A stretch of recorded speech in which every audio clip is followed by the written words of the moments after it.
ஏசாயா 61 அதிகாரம். கர்த்தராகிய தேவனுடைய ஆவியானவர் என் மேல் இருக்கிறார். சிறுமைப்பட்டவர்களுக்கு சுவிசேஷத்தை அறிவிக்க கர்த்தர் என்னை அபிஷேகம் பண்ணினார். இருதயம் நொறுங்குண்டவர்களுக்கு காயம் கட்டுதலையும், சிறைப்பட்டவர்களுக்கு விடுதலையும், கட்டுண்டவர்களுக்கு கட்ட வீழ்த்ததலையும் கூறவும், கர்த்தருடைய அனுக்கிரக வருஷத்தையும் நம்முடைய தேவன் நீதியை சரிக்கட்டும் நாளையும் கூறவும், துயரப்பட்ட அனைவருக்கும் ஆறுதல் செய்யவும், சீயோனிலே துயரப்பட்டவர்களை சீர்படுத்தவும், அவர்களுக்கு சாம்பலுக்கு பதிலாக சிங்காரத்தையும், துயரத்துக்கு பதிலாக ஆனந்த தைலத்தையும், ஒடுங்கின ஆவிக்கு பதிலாக துதியின் உடையையும் கொடுக்கவும் அவர் என்னை அனுப்பினார். அவர்கள் கர்த்தர் தம்முடைய மகிமைக்கென்று நாட்டின நீதியின் விருட்சங்கள் எனப்படுவார்கள்.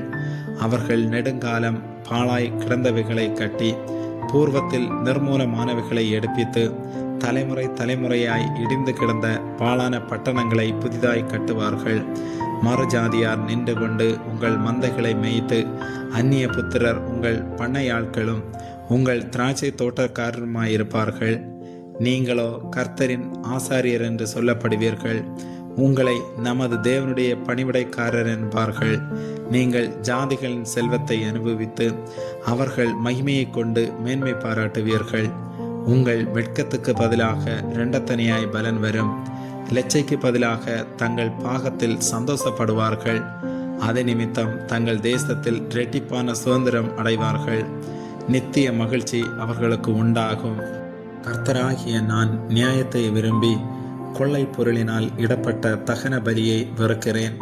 நான் அவர்கள் கிரியை உண்மையாக்கி அவர்களோட நித்திய உடன்படிக்கை பண்ணுவேன். அவர்கள் சந்ததியானது ஜாதிகளின் நடுவிலும் அவர்கள் சந்தானமானது ஜனங்களின் நடுவிலும் அறியப்பட்டிருக்கும். அவர்களை பார்க்கிற யாவரும் அவர்கள் கர்த்தரால் ஆசீர்வாதம் பெற்ற சந்ததி என்று அறிந்து கொள்வார்கள். கர்த்தருக்குள் பூரிப்பாய் மகிழ்கிறேன். என் தேவனுக்குள் என் ஆத்துமா களி கூர்ந்திருக்கிறது. மணவாளன் ஆபரணங்களினால் தன்னை அலங்கரித்துக் கொள்ளுகிறதற்கும், மணவாட்டி நகைகளினால் தன்னை சிங்காரித்துக் கொள்ளுகிறதற்கும் ஒப்பாக அவர் இரட்சிப்பின் வஸ்திரங்களை எனக்கு உடுத்தி நீதியின் சால்வையை எனக்கு தரித்தார். பூமி தன் பூண்டுகளை விளைவிப்பது போலவும், தோட்டம் தன்னில் விதைக்கப்பட்டவைகளை முளைவிப்பது போலவும், கர்த்தராகிய ஆண்டவர் எல்லா ஜாதிகளுக்கும் முன்பாக நீதியையும் துதியையும் முளைக்க பண்ணுவார். ஆமேன்.